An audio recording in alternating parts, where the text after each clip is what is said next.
Olá, pessoal! Mais um dia de conteúdos aqui no segundo Summit Internacional Américas.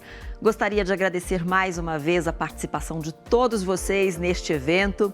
Ontem tivemos trocas muito significativas, tanto na palestra do Dr. Richard, quanto nas demais apresentações. E vale destacar que tudo o que foi dito até agora segue um fio condutor que orienta a todos nós a ajudar as pessoas a terem vidas mais saudáveis e fazer o sistema de saúde funcionar melhor para todos.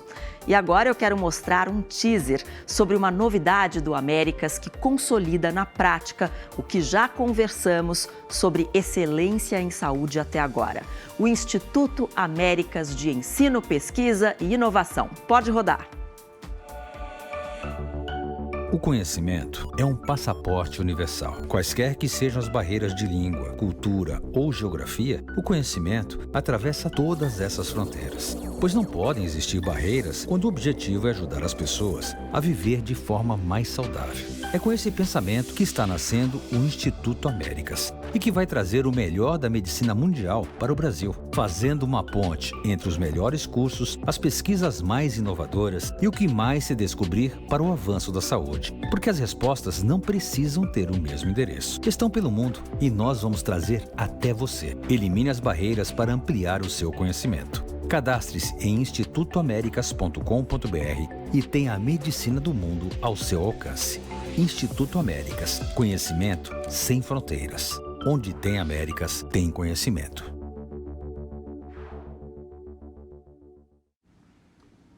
Que novidade incrível, hein? Que esse novo instituto promova muitas descobertas e ações promissoras para o presente e o futuro da saúde no nosso país. Seguindo a nossa programação, eu vou chamar aqui dois médicos que representam muito bem esse propósito. A doutora Margarete Dalcomo e o doutor Paulo César de Souza. Sejam bem-vindos. O Summit do América, tendo a oportunidade de estar aqui comentando meu querido amigo Eduardo Gianetti, junto com o PC, que é um mestre de todos nós. Muito obrigada ao Grupo Américas por esse honroso convite de estar aqui nessa manhã de sábado. Nós que agradecemos, é muito bom tê-los aqui conosco. Bom dia, doutor Paulo César.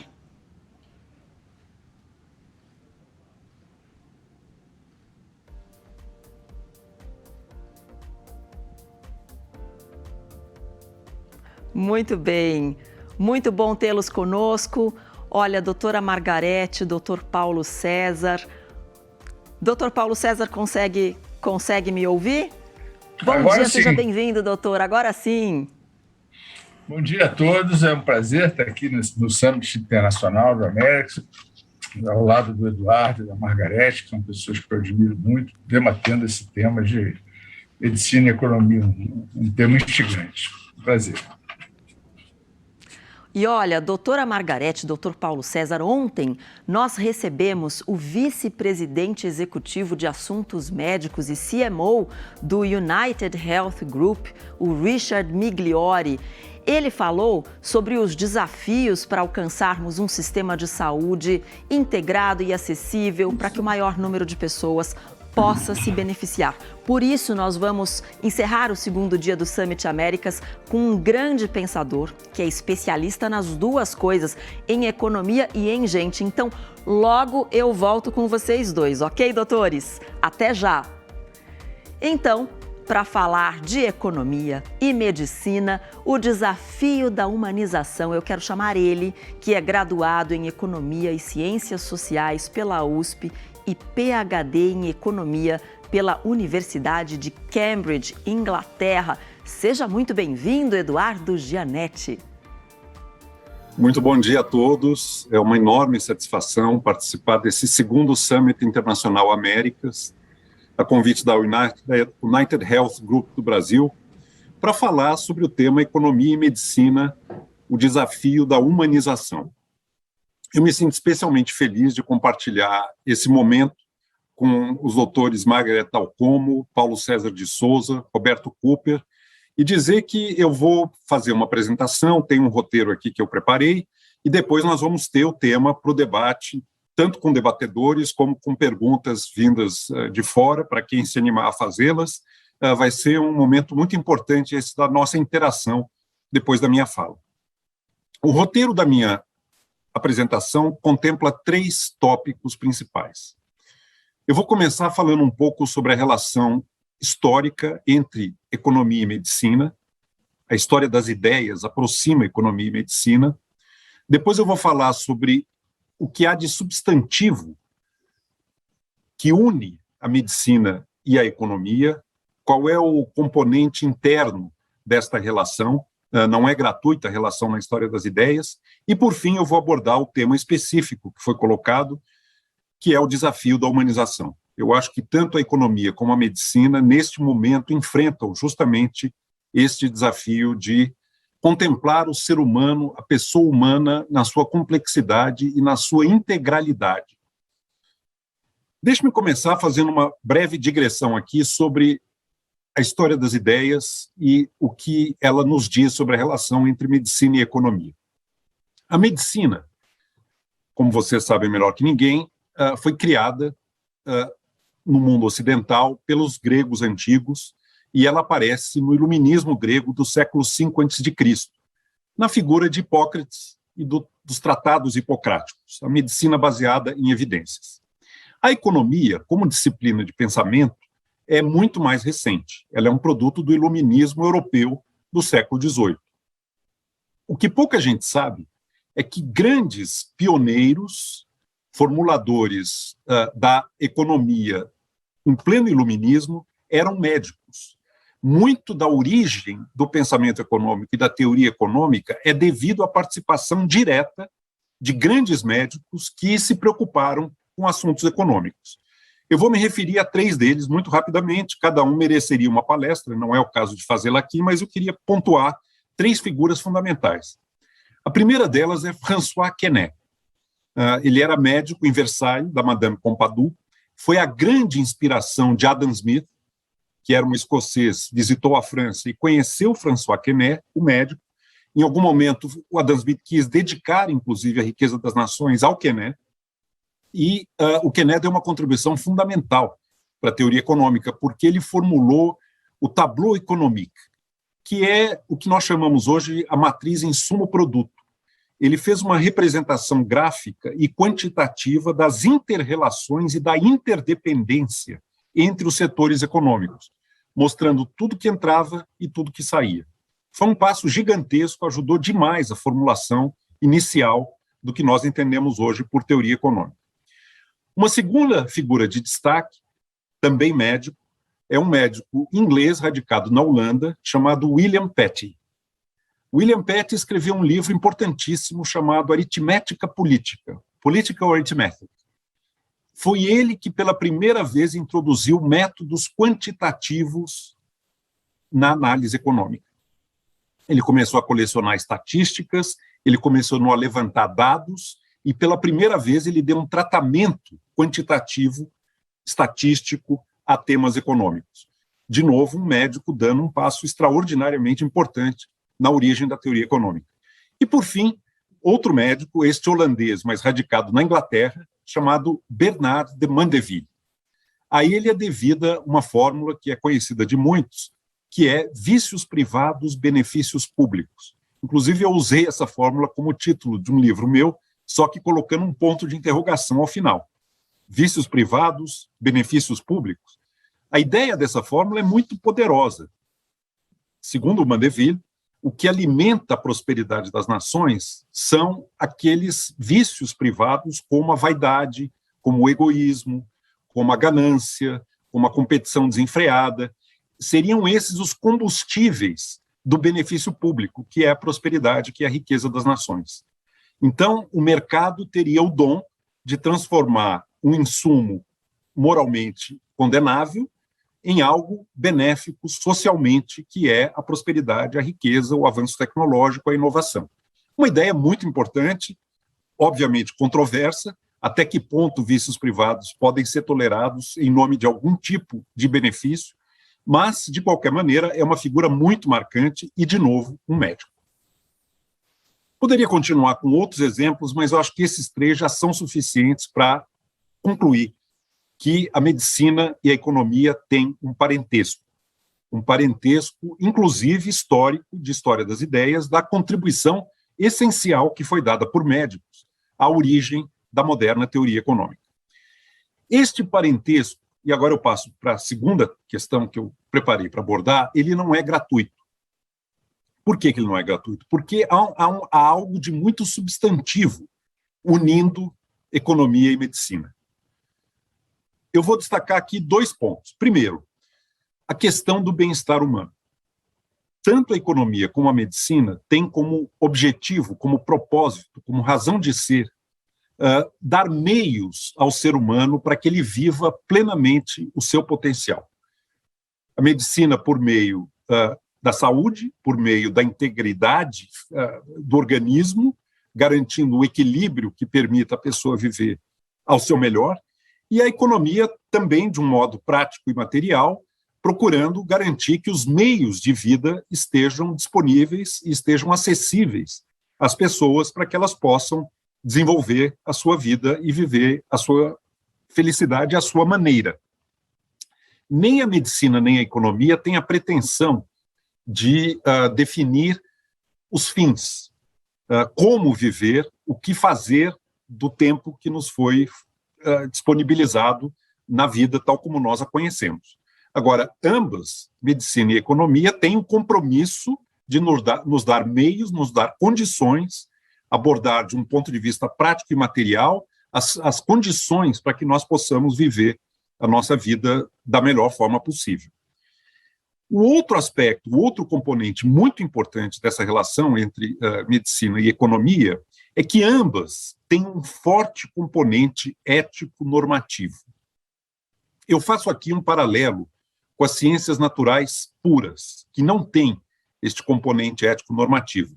Vamos pensar, por exemplo, a astronomia ou a biologia molecular.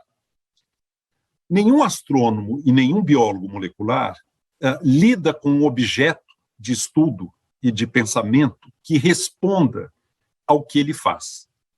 Tudo o que podem fazer astrônomos e biólogos moleculares é formular modelos, é formular hipóteses explicativas, é estabelecer relações causais, mas não há um componente prescritivo. Seria um absurdo um astrônomo que tentasse prescrever aos astros como eles devem ou não se comportar, ou o que é melhor para eles fazer em determinada circunstância. A mesma coisa um biólogo molecular diante do gene, diante do cromossoma ou das moléculas da vida. Medicina e economia têm, ambas, um forte componente ético-normativo.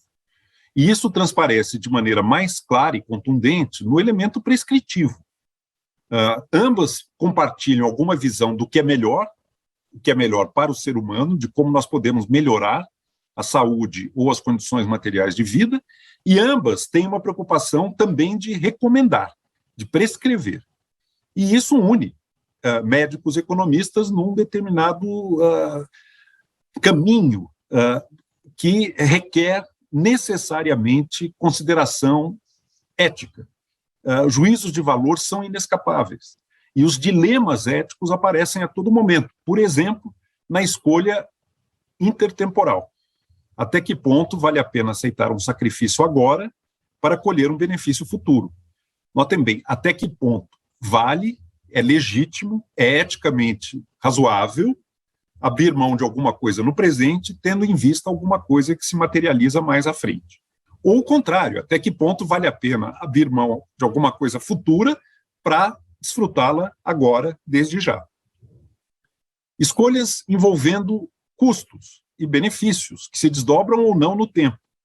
Vale a pena investir, empatar recursos para obter um dado resultado, ou nós podemos fazer um uso alternativo, e aí já entra o componente ético-normativo, fazer um uso alternativo desses recursos para obter um outro resultado, ainda que ao custo de alguma coisa que necessariamente não vai ser possível fazer, da qual vai ter que se abrir mão.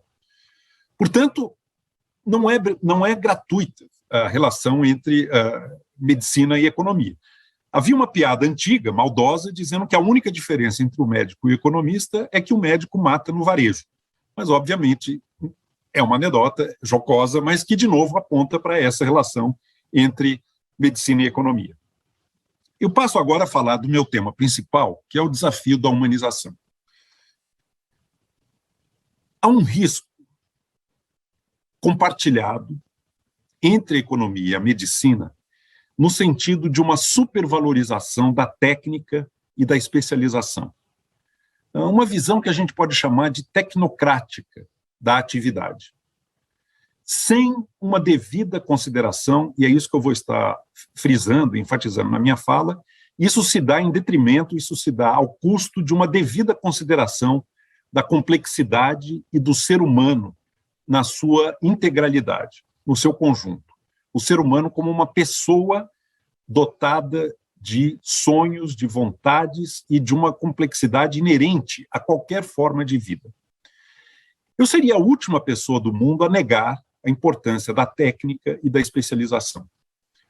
Os ganhos obtidos, tanto na economia, como na medicina, como em outras ciências, pela formalização, pelo uso de requintadas técnicas de análise e de pesquisa, pela especialização, a divisão do trabalho é alguma coisa que faz sentido, você conhecer cada vez mais sobre aspectos e territórios cada vez melhor definidos e também menores do objeto do conhecimento. Técnica e especialização são valores importantíssimos no caminho das duas disciplinas, das duas ciências. Porém, ambos têm limites. E quando eu falo do desafio da humanização, eu vou estar me reportando aos limites deste caminho. Acredito que tanto economia como medicina padecem, sim, hoje, início do século XXI, de excessos na técnica e na especialização, em detrimento de outros valores fundamentais que vêm sendo sacrificados por esse motivo. Vou começar com exemplos da economia. O economista, muitas vezes, chama a si uma postura tecnocrática, no sentido de que ele se arvora a condição de saber, pela sociedade, o que é melhor para ela. Ele se coloca na posição de quem detém o conhecimento do que é melhor para todos e do que deve ser a vida de todos.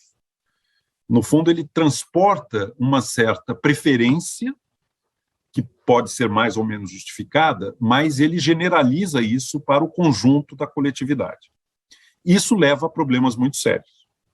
Vou alertar para um problema, poderia mencionar muitos, mas um problema que é, por exemplo, o fetiche que se tornou entre os economistas, e não só entre eles, porque isso acaba contaminando toda a imaginação e o debate público, o fetiche que é a ideia de que a métrica de sucesso de um país consiste na renda monetária dos seus habitantes, o PIB per capita.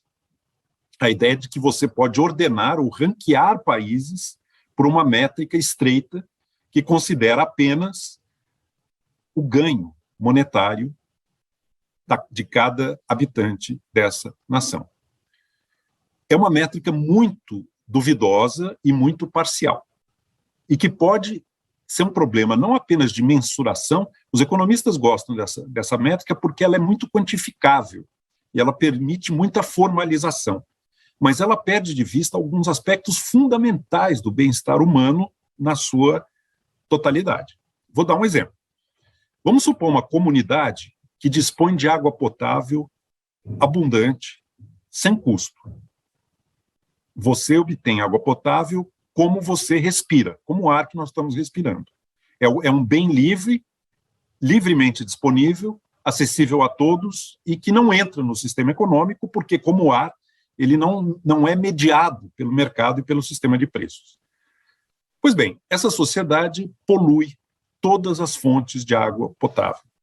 E ela passa, em determinado momento, a ter que trabalhar para purificar a água, engarrafar a água, distribuir a água e torná-la acessível aos consumidores. O que acontece com o PIB desta comunidade? Aumenta. Há uma piora inequívoca da vida, não tem mais água disponível para todos, a custo zero, você precisa trabalhar para isso, Você compra água no mercado e o sinal do PIB é justamente o contrário do que deveria ser. A mesma coisa, poluição. Você passa a ter um mundo mais poluído, você tem que fazer tratamento médico, eventualmente tratamento psicológico, e o PIB aumenta, em vez de diminuir. A vida piorou e o sinal é errado. Isso é um equívoco monumental. E nós ainda estamos muito presos a essa visão de que o bem-estar humano pode ser inteiramente reduzido e refletido numa métrica monetária que é extremamente duvidosa. Toda a problemática da mudança climática, no fundo, está ligada a isso. Porque as emissões de carbono nas atividades de consumo e produção não são computadas pelo sistema de preço. São coisas que passam totalmente às escuras e sem nenhum tipo de ônus para quem faz esse efeito cumulativo na atmosfera. Essa é uma visão tecnocrática na economia. Deixe-me falar agora da medicina. E eu busquei aqui alguns exemplos para tentar ilustrar um problema parecido com esse da economia no campo da medicina, ou seja, uma visão muito restritiva e muito estreita do lado ético-normativo do trabalho do sistema de saúde, né? Olhando o trabalho do médico, mas inserido no sistema de saúde. Isso se reflete, no caso específico dos médicos, né, numa preocupação quase exclusiva com uma doença localizada, tratando muitas vezes do órgão doente, sem cuidar da pessoa, sem procurar entender o contexto e a forma de vida daquela pessoa e daquela patologia que é objeto específico da sua especialidade. Alguns exemplos disso que eu obtive, que eu gostaria de compartilhar com vocês e para que depois a gente possa debater. Eu peguei exemplos americanos porque são onde eu encontrei dados. Eu nem sei se existem dados correspondentes no Brasil, mas eu tenho os dados aqui norte-americanos e eles me pareceram impressionantes o suficiente e possivelmente algo da mesma gravidade ocorre em outros países, inclusive o nosso Brasil. Primeiro, 120 mil americanos morrem por ano por não tomarem os remédios prescritos como eles foram recomendados nas receitas.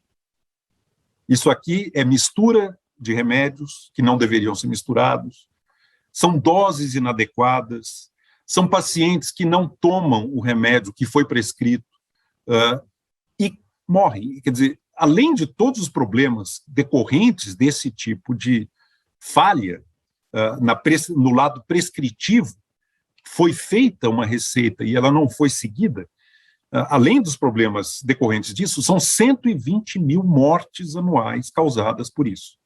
O médico que simplesmente considera que prescreveu, colocou na receita e agora o paciente que se vire, ele está se omitindo de uma maneira muito grave em relação à sua responsabilidade pela saúde, pelo bem-estar daquele ser humano.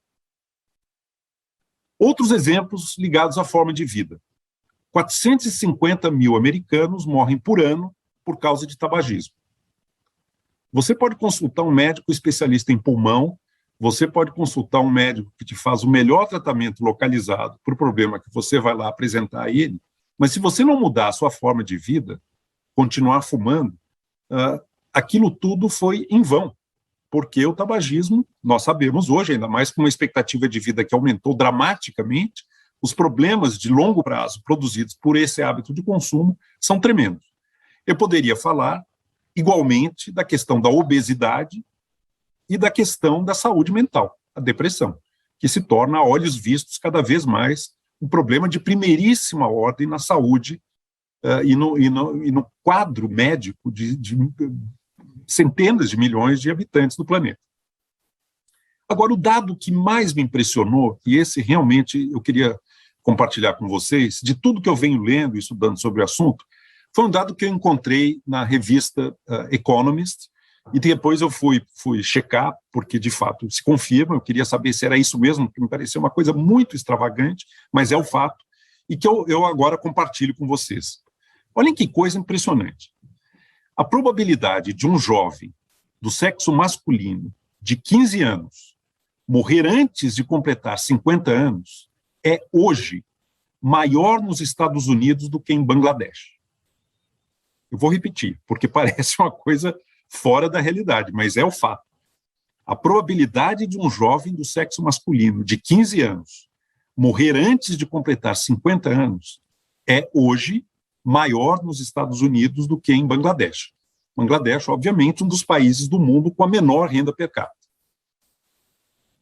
O que está acontecendo? Como é que um país com a pujança econômica, com a tecnologia médica, com os recursos extraordinários e com o gasto em saúde pública e privada, como os Estados Unidos, consegue um resultado que lhe coloca para jovens do sexo masculino em desvantagem em relação a uma das nações mais miseráveis do ponto de vista estreito da economia, que é Bangladesh? Bom, a resposta a essa pergunta tem nome: mortes por desespero. Nós estamos falando aqui de abuso de drogas, nós estamos falando aqui de suicídios, nós estamos falando de depressão, e estamos falando de doenças hepáticas provocadas pelo alcoolismo, pelo tabagismo e assim por diante. Se nós não considerarmos a vida humana na sua integridade e nos concentrarmos técnica e especializadamente em patologias separadamente, nós vamos caminhar. Os Estados Unidos já avançou muito nesse caminho, provavelmente mais do que outros países, mas todos vão caminhar para resultados desse tipo. Ou seja, um avanço espetacular no conhecimento, acesso a tecnologias das mais altas esferas, das mais altas instrumentalidades, e, no entanto, problemas gravíssimos que se manifestam exatamente pela falta de humanização na medicina. Então, eu queria concluir dizendo que economia e medicina têm muito em comum. Nós temos como compromisso fundamental o bem-estar da pessoa humana, mas nós temos que tomar muito cuidado com uma certa arrogância produzida pelo domínio de técnicas e produzida pela sensação de potência que muitas vezes a especialização traz àquele que se tornou uma grande autoridade num campo específico do conhecimento. Nós temos que lembrar que economia e medicina são parte de um todo.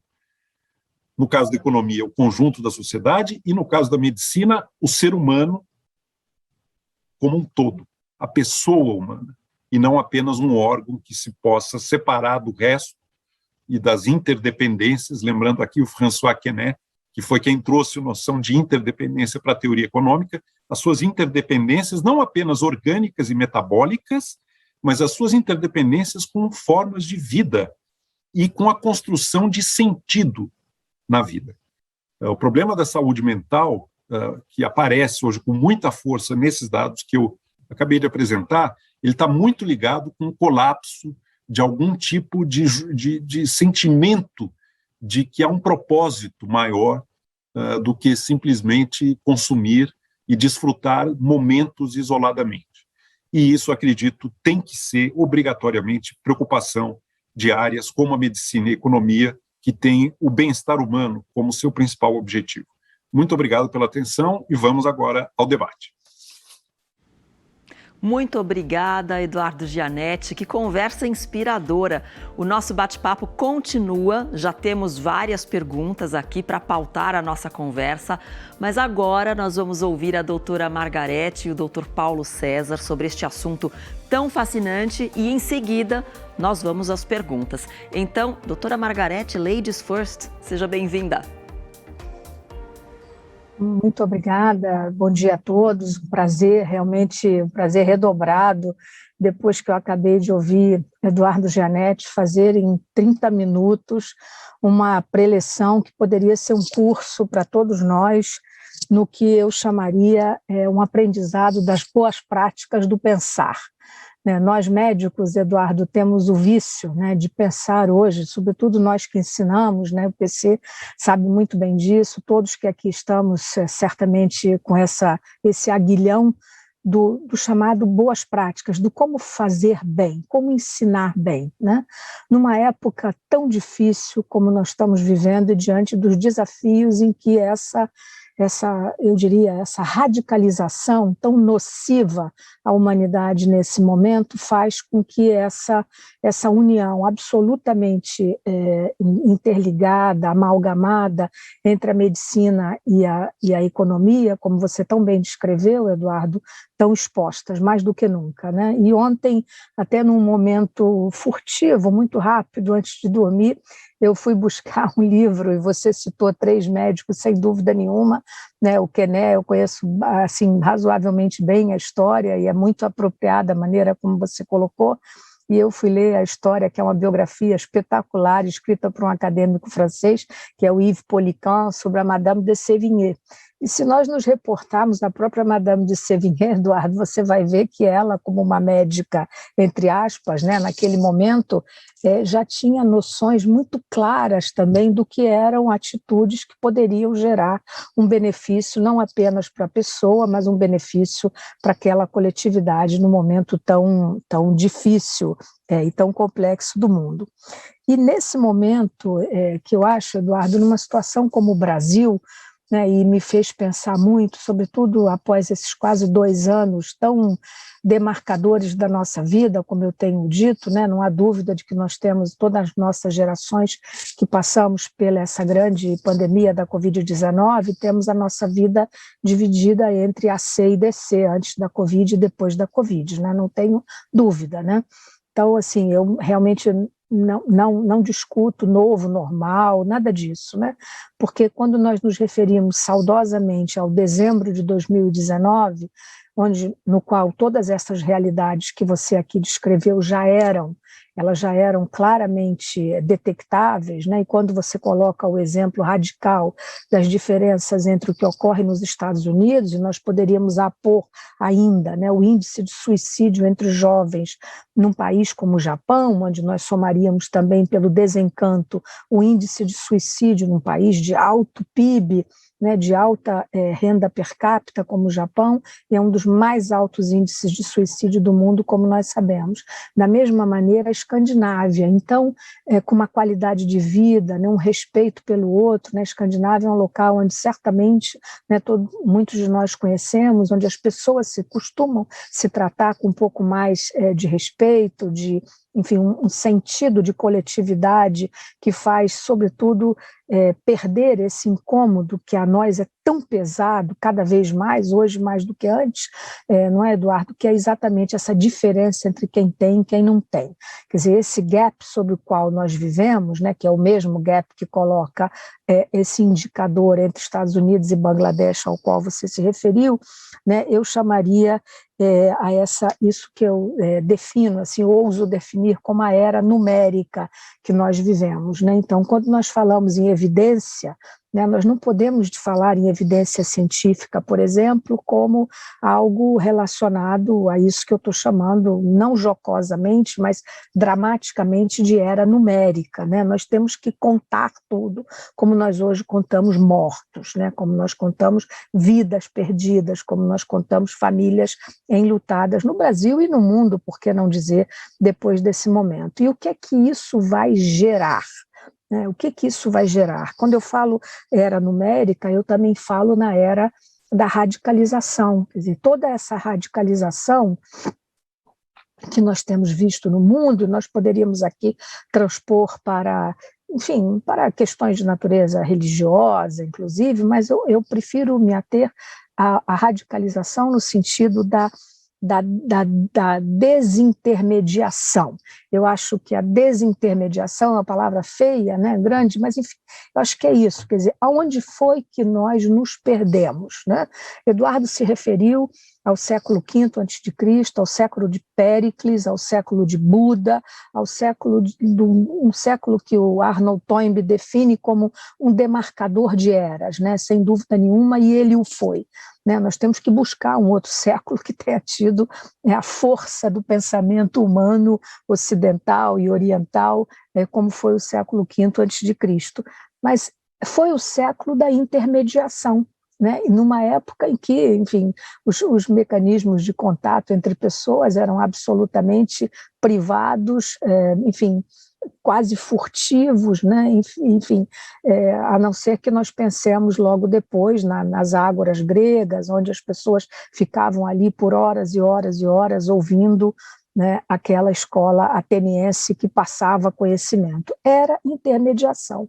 Então, eu acho que esses são conceitos que eu ousaria e gostaria de elaborar, e gostaria de ouvir Eduardo um pouco redarguir sobre isso, e que eu acho que marcam. Então, eu diria, né, onde foi que nós erramos? Né? Onde foi que nós nos perdemos nessa renda de Bilro, né, tão complexa, que não consegue entender a integralidade humana? Né? Então, Eduardo deu alguns exemplos, eu daria outro, né? Países, por exemplo, que medem a felicidade, como o Butão, né? Um país pobre como o Butão, pequeno, montanhoso, geograficamente difícil, né? O aeroporto mais difícil do mundo para um avião pousar. Né? Então, assim, e o Butão mede, se considera o país mais feliz do mundo, e não tem nada a ver com PIB, não tem nada a ver com renda per capita, e é um país que tem um sistema de saúde, eu diria, organizadinho, enfim, as coisas se resolvem, tem mecanismos de levar alguém para fora se precisar. Então, assim, sem dúvida, eu acho que isso que eu estou chamando da desintermediação trazida até os nossos dias, ela ficou muito clara nesse período tão dramático e pandêmico que nós estamos vivendo, com a necessidade imperiosa de fazer renascer no Brasil, né? Eu daria um exemplo muito prático para que nós possamos discutir, que é exatamente a estrutura que o Brasil tem, né, de um sistema único de saúde que, a rigor, foi conceituado para ser equânime a todos, integral, né, integralizado a todos e, sobretudo, acolhedor. E quando, eu me lembro que a primeira vez em que eu me manifestei, no dia 12 de março de 2020, eu disse: a nossa arma mais poderosa para acolher e enfrentar essa tsunami que está chegando, eu usei essa metáfora, gasta, porém muito, muito adequada àquele momento, é o SUS. Mas o SUS terá que ser muito eficiente, integralizado e acolhedor. O SUS conseguiu ser, pela força com a que havia sido praticamente muito machucado, né, se não aniquilado na sua integralidade, razoavelmente eficiente, razoavelmente acolhedor, mas, de novo, marcado, tisnado pela desintermediação, onde questões como economia da saúde não foram levadas em conta de maneira adequada, como a telemedicina, a tecnologia aplicada à melhor humanização, que poderia ter sido acessível aos mais necessitados, sem dúvida nenhuma, e não foi. Então, esses são os desafios com os quais o Brasil, começa, né, a botar um pouco a cabeça fora d'água nesse período pandêmico, e nós começamos a ver como nós temos questões muito mais complexas do que aquelas que pensávamos no início, quando entramos nesse momento tão difícil de nossas vidas. Então, assim, a era numérica, a desumanização, elas não podem ser vistas, né, Eduardo? Elas não são um oxímoron, né? Elas são algo que precisa. Então, assim, onde foi que nós erramos e por onde nós vamos buscar o fio da meada, né, para transformar, né, esse mundo que hoje não termina. Nós teremos outras epidemias, provavelmente a nossa geração ainda viverá outras epidemias, e nós não temos que temer o fim do mundo, nem por meteorito, não vai cair meteorito, nós temos que temer o fim da humanidade no planeta por novas epidemias. E é sob esse aguilhão, digamos assim, que nós temos que pensar como humanizar e fazer com que a economia, conceitos, indicadores sejam realmente, como Eduardo falou de maneira muito sensível e muito brilhante, eu diria, humanizadas no melhor sentido, sem retórica. Então, esses seriam os meus comentários para que nós possamos discutir ao final. Muito obrigada, Eduardo, e muito obrigada aos que aqui participam conosco. Muito obrigada, doutora. Vamos ouvir, então, a opinião do doutor Paulo César. Por favor, doutor, sua vez. Bom dia, é um prazer estar aqui com vocês. Dá um certo frio na espinha para falar qualquer coisa depois do Eduardo e da Margarete, mas eu vou fazer aqui o melhor que eu posso e tentar endereçar alguns pontos que eu julgo importantes. Estou sendo informado que não tem som. Vocês estão me ouvindo? Obrigado. Então, eu acho que há uma grande correlação entre medicina e economia, como já foi destacada, e até se nós entendemos que humanizar, como está escrito no livro do Leon Tolstói, A Morte de Ivan Ilitch, humanizar é oferecer qualquer perspectiva que afeta o homem e seu entorno.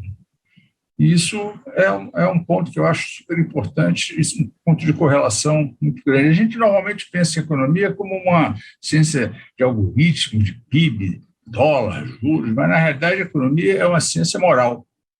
Tanto que um dos patriarcas, né, Adam Smith, escreveu um livro chamado A Teoria dos Sentimentos Morais. Olha, estou sendo informado que não tem som, eu estou ficando meio confuso. Temos ou não temos som?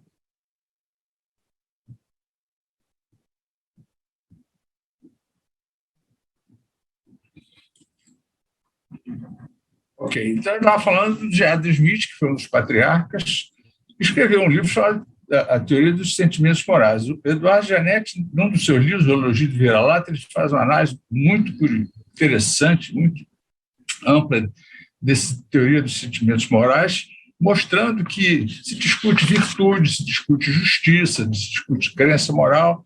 Um dos pontos que eu achei interessante, que se correlaciona muito com a nossa atividade, é quando ele fala da simpatia, que a simpatia consiste na faculdade humana de nos transportarmos em imaginação ao outro. Então, isso é o que nós fazemos, ou deveríamos fazer sempre, né? Quando atendemos um paciente, nos transportarmos em imaginação ao outro, para procurar entender o que ele está sentindo, para gerar empatia, gerar compaixão. Eu não sei se nós estamos fazendo isso da maneira que devíamos fazer. Talvez não, talvez seja essa uma das origens da crise da saúde. Ele tem um trecho também que eu achei interessante, como seria se nós pudéssemos nos ver sob a luz em que os outros nos veem. Como é que será que nossos pacientes estão nos vendo sob a luz que nos veem, fora da consulta, fora do atendimento, fora daquela formalidade?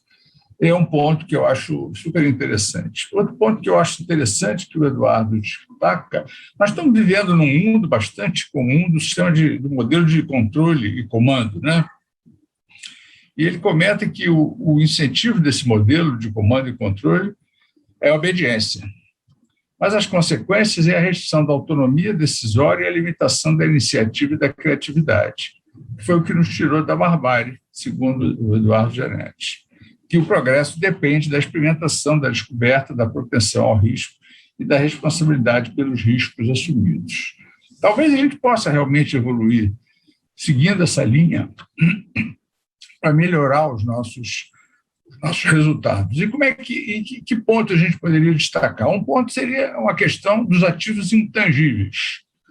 A economia comenta muito sobre isso. O que é um ativo intangível?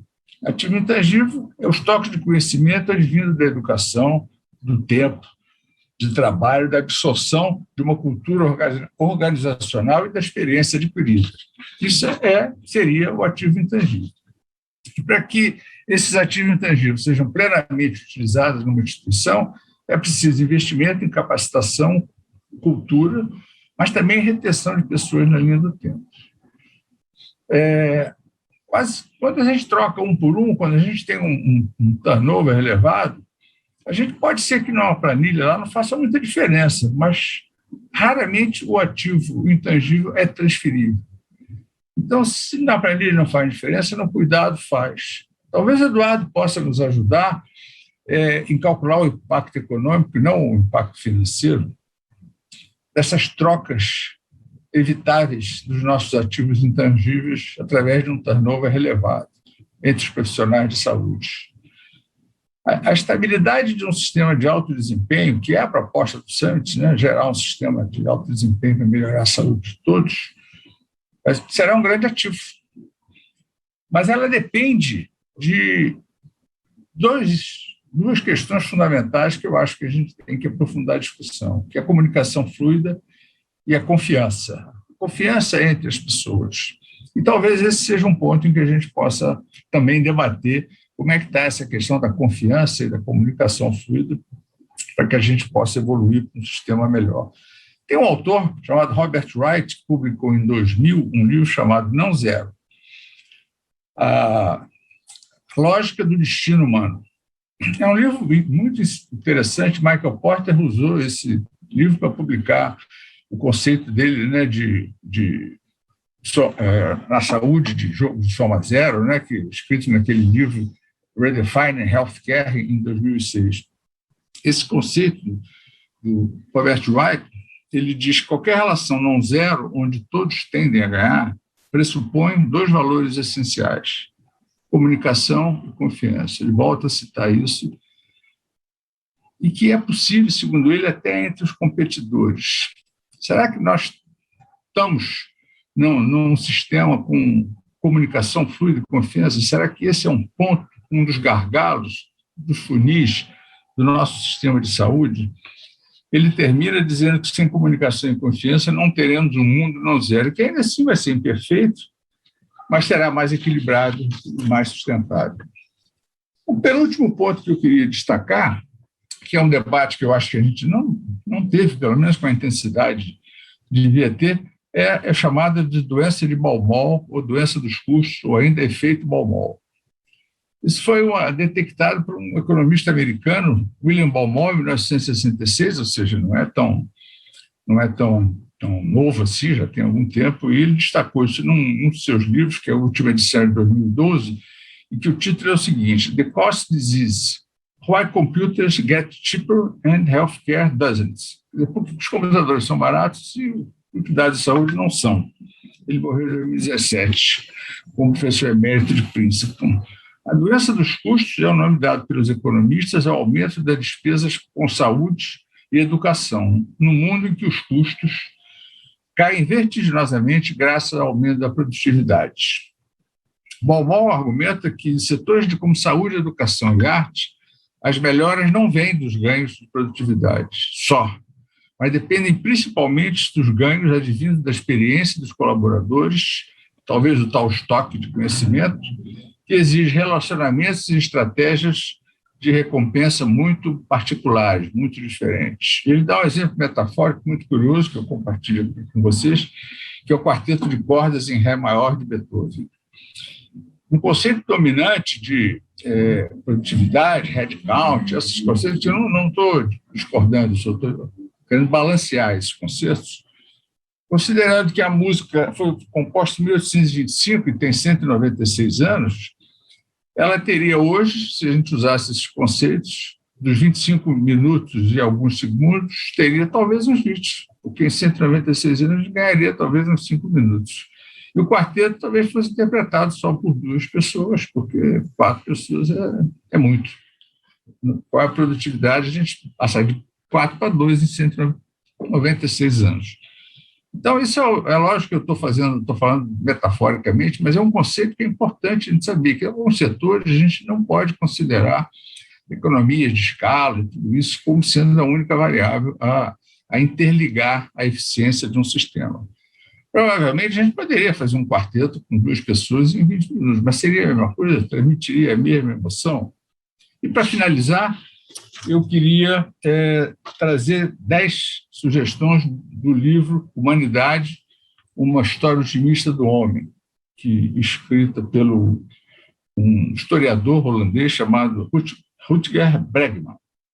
É muito interessante. Ele tem outro livro também interessante, que é Utopia para Capitalistas, e que ele diz o seguinte: as 10 sugestões. Primeiro, quando tiver dúvida, suponha o melhor. Segunda, pense em cenários ganha-ganha. 3, faça mais perguntas. 4, tempere a sua empatia e treine a sua compaixão. 5, tente compreender o outro, mesmo se não souber de onde ele vem. 6, ame os seus como os outros amam os deles. 7, evite o excesso de notícias. 8, não esmurre ninguém, nem os inimigos. 9, saia do armário, não tenha vergonha de ser bom. E 10, seja realista. Com isso, eu encerro meus comentários e queria dedicar essa sessão, esses comentários, ao Ricardo Cruz, ao idealizador, inspirador e responsável pela sessão Humanidade na Saúde, cuja continuidade se deve à dedicação do nosso maestro Roberto Cooper e da assessoria secreta, que juntos perpetuam o sonho do Ricardo. E só comentando o que Eduardo pontua em 2 de seus livros, que são Tópicos Utópicos e o Elogio do Vira-Lata, que eu já citei, que é uma coisa bem nossa, deliciosa, né? Que uma assessoria dita secreta tenha todos os seus nomes bem conhecidos. O que eu desejo é que o Summit nos ajude a construir uma saúde sóbria, justa e respeitosa. Obrigado, e passo a palavra a Adriana, nossa mestre de cerimônia.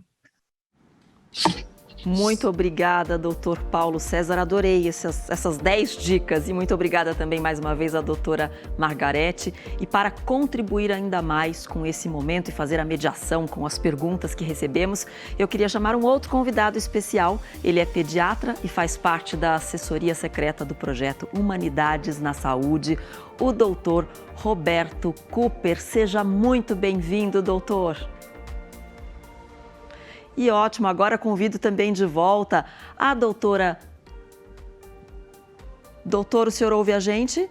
Doutor Roberto Cooper, a gente tem a imagem dele aqui. Agora sim. Eu ouço você perfeitamente bem, Adriana. Que ótimo, seja muito bem-vindo. E para esse debate eu convido de volta a doutora Margarete, o doutor Paulo César e o Eduardo Gianetti. Então agora sim é com vocês. Bom, muito obrigado. Me coube... Em nome da assessoria secreta, nós somos um grupo, eu não sou maestro de coisa nenhuma, nós dividimos a orquestra sem maestro. Há um risco embutido quando me convidam para fazer apenas uma moderação, que é o risco de eu querer fazer um comentário. E eu vou fazer um comentário.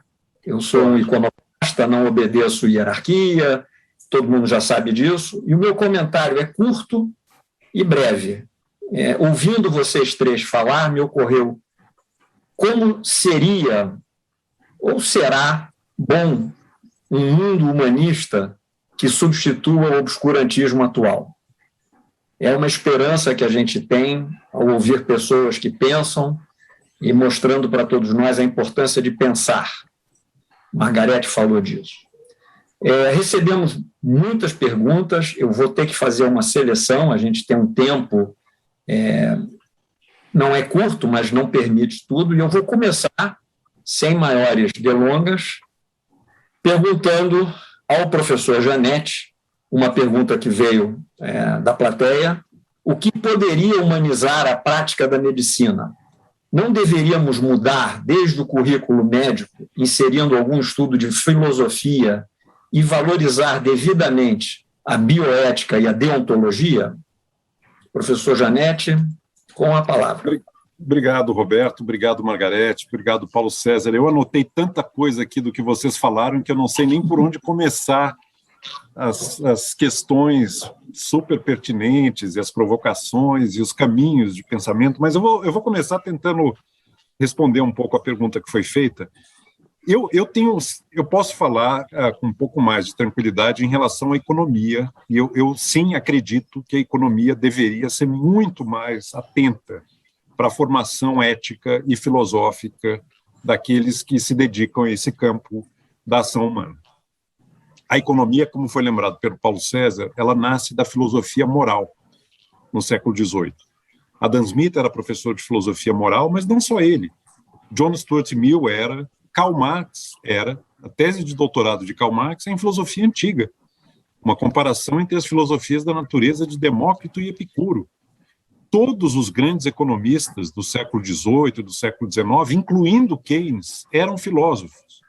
Essa especialização e tecnificação da economia é muito recente, as pessoas não têm muito conhecimento disso, mas é alguma coisa principalmente da segunda metade do século XX para cá. O economista, movido por uma certa inferioridade em relação à física, às ciências naturais, ele resolveu que ele deveria emular o uso de modelos matemáticos e quantificáveis na sua área de pensamento e de atividade. E isso, na minha opinião, levou a um enorme empobrecimento do campo de trabalho e das reflexões do economista.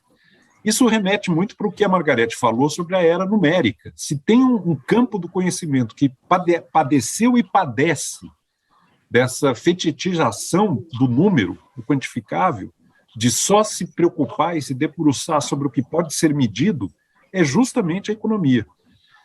Eu não posso falar sobre medicina, como eu acabei de falar sobre economia, porque eu não estou enfronhado, não tive essa formação e não teria como dizer alguma coisa com um mínimo de responsabilidade em relação a médicos. Agora, eu posso dizer que o problema da especialização excessiva, perdendo de vista o todo, e uma certa supervalorização da técnica, em detrimento de uma abordagem mais compreensiva, me parecem problemas não só da economia, mas também na medicina. E eu procurei ilustrar isso com algumas evidências que eu acho que são muito fortes, para mostrar os descaminhos que essa ênfase excessiva na técnica e na especialização pode levar. Então, acho que economia e medicina, nesse campo, se irmanam. A resposta a isso, do ponto de vista do ensino e da pesquisa, sem dúvida nenhuma, é uma abordagem que considere e que contemple de forma muito mais intensa a formação filosófica e ética dos praticantes dessas áreas do conhecimento. Aí eu não ficaria com a deontologia apenas, que é um ramo da ética, associado principalmente à figura do Immanuel Kant, mas outras abordagens éticas muito interessantes, como o utilitarismo, como tantas outras abordagens e escolas de pensamento ético. A ética platônica, a ética aristotélica. Aliás, eu acho que Aristóteles realmente é um autor de uma atualidade pouco apreciada, inclusive no campo da ética. A Ética Nicômaco de Aristóteles, eu acho que continua sendo um livro da maior relevância e tem muito a nos dizer no século XXI. Então, eu tendo a ter muita simpatia pela proposta que veio embutida na pergunta, de que a formação do médico contemple mais filosofia, mais reflexão sobre ética e como lidar com o ser humano, que não é apenas uma coleção de órgãos e de tecidos e de metabolismo. É alguém que sonha, é alguém que muitas vezes não, por falta de confiança e por falta de comunicação com o médico, ele não faz o que o médico propõe a ele. Por mais que o médico se desdobre em tentar convencê-lo, se ele não confia de fato naquilo, se ele não recebe aquela mensagem de um modo que ele possa assimilá-la, ele não vai sequer cumprir a receita que foi dada a ele, para não falar de comportamento. Eu gosto muito de uma fórmula, eu já estou terminando essa fala, que está se estendendo demais, mas eu gosto muito de uma fórmula que encontrei uma vez no Maquiavel, e que acho que se aplica tanto à economia como à medicina. Aliás, é uma metáfora médica. O Maquiavel diz o seguinte: há doenças que no início são difíceis de diagnosticar, mas fáceis de curar. Depois que elas se desenvolvem, elas são facílimas de diagnosticar, mas a cura é quase impossível. Se nós conseguíssemos antecipar o processo de diagnóstico e de mudança, muitas vezes comportamental, para que essa doença, cujo início é difícil de diagnosticar, seja tratada em tempo, enquanto ela é fácil de curar, imagina a economia, imagina a melhora da qualidade de vida que todos nós teríamos. Não adianta depois gastos americanos na ponta final da medicina curativa se você não presta atenção nesse aspecto do início, que são hábitos ligados à dieta, consumo, ao uso de substâncias químicas e formas de vida. Eduardo, eu vou ter a pretensão de sintetizar o que você disse, respondendo à pessoa que perguntou. Sim, devemos aprender filosofia no curso de medicina. Ponto. Eu tenho uma pergunta aqui que encaixa com essa, e ela é para todos vocês escolham. Vocês não escolhem nada, ladies first. Margarete, a pergunta começa por você respondendo: em que medida é possível ensinarmos a prática de humanização e de empatia? Esses aspectos são somente intrínsecos aos indivíduos ou podemos ensiná-los e exercitá-los? Queria ouvir vocês, começando com Margarete. Olha, Roberto, eu diria que essa, usando o chavão, que essa é a pergunta de 1 milhão de euros, né? Isso não é difícil, né? Porque, na verdade, quer dizer, tudo isso, eu acho, né? Essa é a minha crença, né? Isso não vem da formação do que nós recebemos nas nossas escolas. Isso vem de uma coisa muito anterior, que é a formação que nós recebemos nos nossos núcleos, digamos assim, seja eles qual forem, uma família tradicional ou não tradicional, mas a carga de atenção, cuidado e afeto que nós recebemos na nossa formação. Nós vivemos numa sociedade, via de regra, a sociedade brasileira, né? Não quero, evidentemente, não ter a pretensão nem de discutir com o Eduardo, que conhece isso muito melhor do que eu, mas uma sociedade que é violenta por natureza. Quer dizer, aquela baboseira do homem cordial, que não é cordial, né? que há um equívoco, né? Do Sérgio Buarque de Holanda, né, Eduardo, que muitos acham que é porque é cordial. Ele não é cordial no sentido de usar a cordialidade, ele é cordial no sentido de pensar sem racionalidade, né? De pensar no pior modo cordes, né? Falando, né? Então, assim, não tem nada de cordial, a nossa sociedade é extremamente violenta, as famílias são muito violentas, né? A gente nasce, né, sobretudo com esse gap social, essa enorme distância entre quem tem e quem não tem, não há dúvida de que há uma relação muito direta, né, e que contribui para isso que eu tenho tentado chamar, né, como eu disse com essa palavra feia, que é essa desintermediação, né? Isso já vem, quer dizer, a criança já entra na escola, que é ruim, que não vai ensinar a ela conceitos, né, ou ramos de conceitos muito seminais para a sua formação, e ela já vem muito machucada, via de regra, da sua formação. Então, eu acho que eu responderia, né, a essa pergunta com outras perguntas que a mim, particularmente, me angustiam muito, entendeu?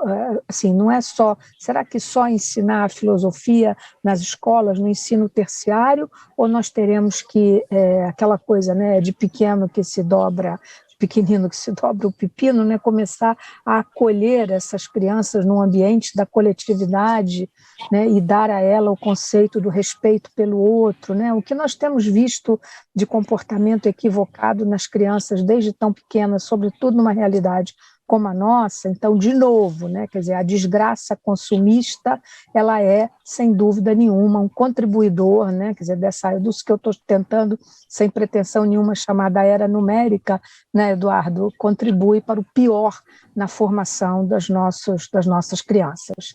O Roberto entende isso muito bem, porque ele é pediatra e seguramente ele entende o que eu estou dizendo. Antes de passar a palavra ao PC, eu tenho pouco tempo, eu queria ouvir o PC fazer um comentário. Eu queria lembrar vocês que essa é uma sessão em que a gente encerra essa cimeira do Américas, e o encerramento que vai se dar não é um simples encerramento burocrático. Eu fui informado que haverá algum tipo de surpresa, que não me informaram qual é, então eu peço que vocês se mantenham antenados e ligados, que não é só aquela coisa do filme que os créditos vão aparecendo. Algo que eu posso intuir é aquela coisa que no meio dos créditos aparece uma cena que, se você sair antes, você vai perder. Então, fiquem por aí. PC, por favor, um comentário breve em homenagem ao Ricardo, que era profundamente pontual. Vai ser breve. Eu acho assim que uma questão, a gente nasce com certas marcas, né? Quem estudou isso muito foi o Daniel Kahneman, né, que é um psicólogo, ganhou o Prêmio Nobel de Economia em 2002, que ele fala que a gente tem 2 sistemas, 1 e 2, e que a gente nasce com aquelas heurísticas, que foi aquilo que nos fez chegar, como espécie, onde chegamos, né? Então, se ouvir um ruído, sai correndo, porque pode ser um ratinho, mas pode ser um leão. Se for um ratinho, você correu à toa, e se for um leão, você se salvou. E o outro sistema é mais reflexivo, depende de se parar a pensar. Eu acho que nessa sociedade que a gente vive, que vocês comentaram, a gente ainda tem muito das heurísticas. Então, muitas das coisas que a gente faz quase sem pensar, é quase uma coisa automática.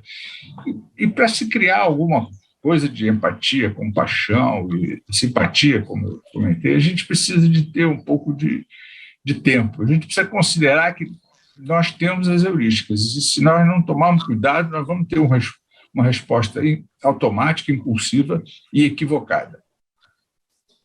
Eduardo, eu vou pedir a você, teria sim, mais perguntas para fazer, o tempo não vai permitir, mas eu queria que você fizesse um comentário sobre essa discussão que a gente acabou de ter, e com o seu comentário a gente considera a sessão Humanidades, que seria a sessão 96, a gente quinta-feira teve a 95, essa foi uma sessão extra. Eu queria ouvir você e depois devolver a palavra para a Adriana. Eu concordo integralmente com a colocação da Margarete em relação à importância do ambiente familiar na formação de valores e na formação de competências socioafetivas, inclusive a empatia. Esse tipo de habilidade, esse tipo de exercício, ele é muito difícil de ser formalizado e de ser transmitido num contexto de educação formal. Quem se interessa sobre esse assunto, eu não posso deixar de recomendar um diálogo de Platão chamado Protágoras, cuja pergunta é: a virtude pode ser ensinada? E uma das ideias deste diálogo, que eu considero primorosas, é justamente a comparação que é feita entre o aprendizado da linguagem e o aprendizado da ética. Nós aprendemos a linguagem em casa, com os nossos pais, com os nossos irmãos, com a nossa comunidade, mas desde muito cedo nós vamos pautando o nosso uso dos termos, a nossa sintaxe, a nossa semântica, nós vamos aprendendo isso de uma maneira muito espontânea e não de uma forma altamente e rigorosamente formalizada. É muito mais tarde que você vai aprender que existe a gramática, mas você já pratica a gramática desde que você começou a trocar as primeiras palavras com as pessoas que estavam perto de você. Nada substitui, na formação ética, esta convivência que se dá bem no início de uma trajetória de vida no âmbito doméstico, no âmbito da família. Isso é uma coisa que os gregos já tinham absoluta clareza e que todas as evidências e tudo que nós conhecemos a respeito confirmam. Obrigado, Eduardo. Adriana, Obrigada. para dar sequência. Obrigado, PC, obrigado, Margarete. Obrigado a todos. Obrigado. Sérgio Zaidaft diria, foi uma epifania. Sérgio Zaidaft é da tesouraria secreta. Muito obrigada ao nosso convidado Eduardo Gianetti, obrigada também à doutora Margarete Dalcomo, o doutor Paulo César e o doutor Roberto Cooper. É muito bom saber que temos pessoas tão qualificadas e competentes pensando sobre o nosso futuro com um olhar tão técnico e, ao mesmo tempo, tão humano. Esse é o nosso grande desafio como sociedade. O Summit está quase acabando, eu já me despeço de vocês por aqui. Foi uma honra participar e testemunhar tudo isso. Mas agora, para algumas palavras finais sobre o segundo Summit Internacional Américas, eu quero chamar o CMO do United Health Group. Seja bem-vindo, Dr. Charles Al-Odeh.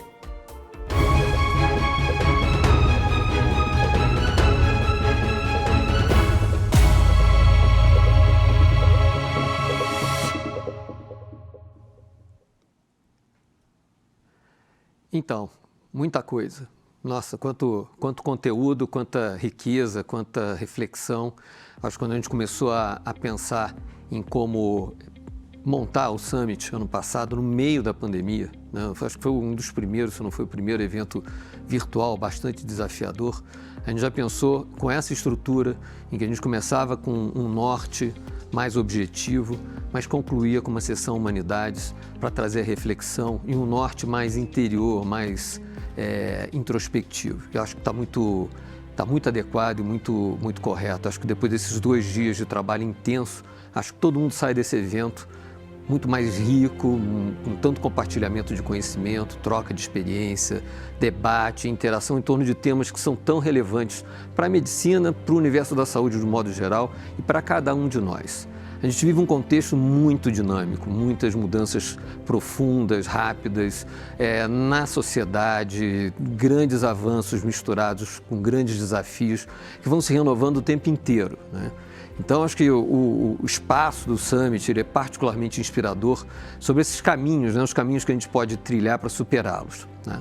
E no período recente, não tem como falar dessa superação de desafios sem lembrar da pandemia, né? E particularmente dos profissionais da linha de frente.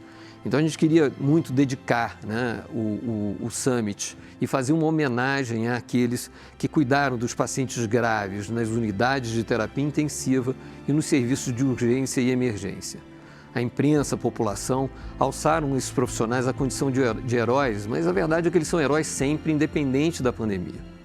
A gente queria buscar alguém, né, através do qual a gente pudesse homenagear todos os intensivistas, os emergencistas, os profissionais que atuam nesses setores, que viveram na pele o sofrimento de toda essa pandemia.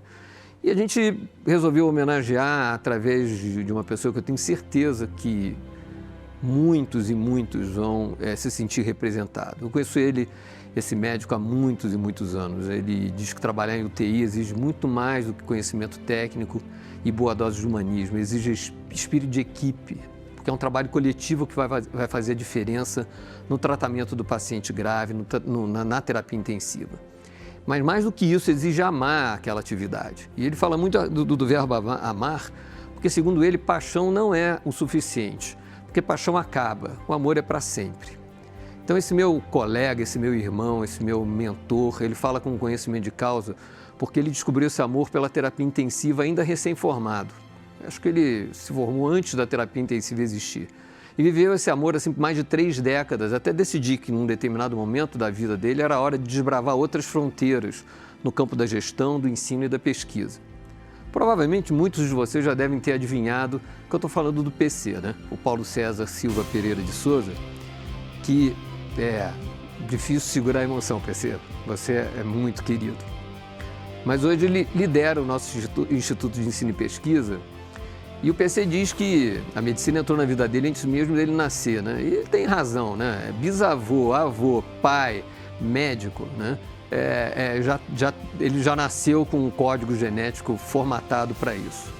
Mas os rumos da carreira dele, que ele assumiu, né? E com todo o protagonismo que ele teve em toda a carreira, começou quando ele resolveu concorrer a uma vaga disputadíssima naquela época para fazer um estágio não remunerado no Hospital do Andaraí. Foram 2 anos estagiando no CTI do Andaraí, numa época que a terapia intensiva não era nem uma especialidade médica reconhecida. O PC, inclusive, fez parte do grupo que fundou a Sociedade Brasileira de Terapia Intensiva, entidade que, ao lado de outros grupos, batalhou por essa causa. O amor pela terapia intensiva fez do PC um ícone dessa especialidade no Brasil. Eu lembro que a gente todo ano batia recordes de publicação científica, formava pessoas e o PC liderava isso, sempre conciliando a melhor prática assistencial com a formação de pessoas e a produção de conhecimento. Isso eu estou falando de muito tempo atrás. E a gente tem a honra de ter o PC no nosso grupo, no Grupo OHG, há 40 anos. Por mais de 2 décadas, ele dirigiu a terapia intensiva do Hospital de Clínicas de Niterói, hoje chamado CHN, e do Hospital Mariglione. Depois foi diretor de gestão de saúde da AMIL, quando ele começou a enveredar, né, por um processo mais de gestão. Diretor clínico, né? Até meu pediu, eu falei, PC, volta para o front, porque a gente precisava formar novas gerações de lideranças clínicas, e ele topou o desafio de ser diretor clínico do America's Medical City. E desde 2019, ele é o nosso diretor de ensino e pesquisa. Todos esses anos ele vivenciou muitas mudanças na medicina em geral, na terapia intensiva em particular, agregando conhecimento, técnica, tecnologia. Mas, segundo ele, tem 2 quesitos da especialidade que são imutáveis e essenciais: o espírito de equipe e o amor pela atividade. São os elementos que fizeram a diferença na pandemia e que fazem a diferença a qualquer tempo dentro de uma UTI ou de um serviço de emergência. Aliás, fazem diferença nessas e em qualquer outra atividade médica e assistencial. E até, pelo que o Eduardo falou, até na economia. Mas eu contei tudo isso sobre o PC, né? Mas agora eu queria fazer uma pausa para pedir para a Flávia. Flávia, você está aí? Para me ajudar a entregar aquilo que a gente combinou lá.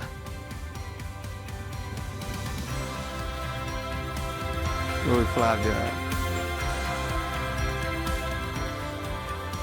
PC, essa é uma homenagem a você por toda essa história que você construiu, pela inspiração que você é, pelo que você simboliza no campo da terapia intensiva.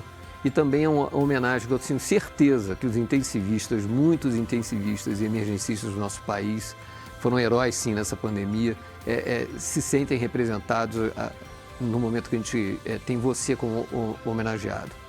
São heróis de todos os dias que batalham na missão de salvar vidas com uma dedicação que só é possível àqueles que fazem aquilo que amam. PC, parabéns para você, parabéns para os intensivistas e emergencistas e parabéns a todos vocês que com sua participação fizeram desse segundo Summit Internacional Américas um evento marcante. O encontro está terminando, tem uma plateia virtual, tinha gente na porta da plateia virtual, mas o que é mais valioso cada um leva consigo, que são reflexões, experiências compartilhadas e conhecimentos que reforçam a nossa bagagem profissional e trunfos, né, que a gente precisa para cuidar bem dos nossos pacientes. Então, a gente fica por aqui. Se preparem para o terceiro Summit, a gente já começa, acaba isso, a gente já está pensando no próximo. PC, você é um irmão querido e é uma honra, um privilégio contar com você, com a sua sensatez, com o seu conhecimento, com essa beleza que você construiu de carreira. Eu não posso deixar de dizer, né, o PC trabalhou no comitê técnico que apoiou todas as ações diuturnamente durante o enfrentamento dessa pandemia e foi ao limite, né? Ele inclusive passou pela experiência de ter a Covid-19 de uma forma bastante intensa, né? Então eu agradeço a você por todos esses anos e por toda essa parceria, esse carinho, essa forma apaixonada como você olha até hoje para a terapia intensiva e para a medicina de uma forma geral. Pessoal, tenham um ótimo dia, um ótimo final de semana, fiquem com essas reflexões, fiquem com suas famílias. PC, você quer falar alguma coisa? Eu sabia que a resposta ia ser essa. Então, pessoal, a plateia está aí, obrigado a todos, obrigado, tenham um ótimo final de semana, curto final de semana com as famílias. Obrigado e até o ano que vem. Obrigado.